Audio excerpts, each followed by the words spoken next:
Nakapwesto na rin sa loob ng Manila South Cemetery ang ilang nagtitinda ng kandila at bulaklak habang pinapayagan pa. Mula Maynila, may unang balita live si Bam Alegre. Bam?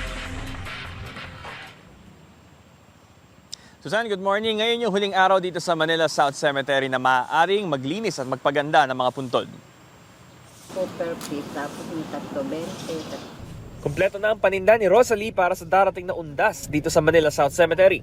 Nariyan ang mga kandila. 5 piso ang maliit na pabilog, 10 piso ang malaki, 3.25 pesos para makatipid. Sa mahabang kandila naman, 10 piso kada piraso.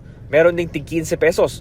Nariyan na rin ang mga bulaklak ng 50 hanggang 100 piso ang presyo. Sinasamantala na ito ni Aling Rosalie dahil limitadong araw lang sila maaaring magtinda sa loob ng sementeryo.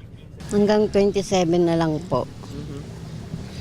Sa Biyernes, hanggang Biyernes na lang po. Sa labas po, pero ang tinda po sa labas sa 30, ang 30 pa po ang pwede magtinda eh. Kaya pahinga muna ng kahit 3 araw. Sa mismong panahon ng undas, October 30 hanggang November 2, bukas ang sementeryo sa publiko mula 5 a.m. hanggang 5 p.m. Pero bago ito, isasara muna ito sa publiko bilang paghahanda.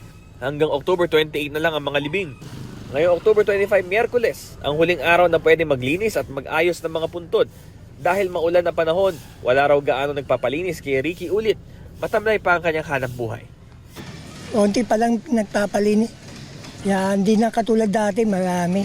Ngayon, bihira na lang magpapalinis eh. Kaya mga iba, mamalayo pa ang uwian, mga iba hindi na madalaw.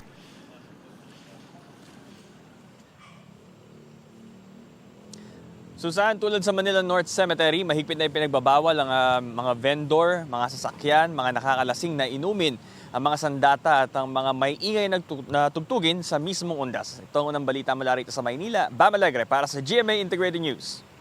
Mauna ka sa mga balita. Bisitahin at mag-subscribe sa GMA Integrated News sa YouTube. Sa mga kapuso abroad, samahan nyo kami sa GMA Pinoy TV at sa www.gmanews.tv.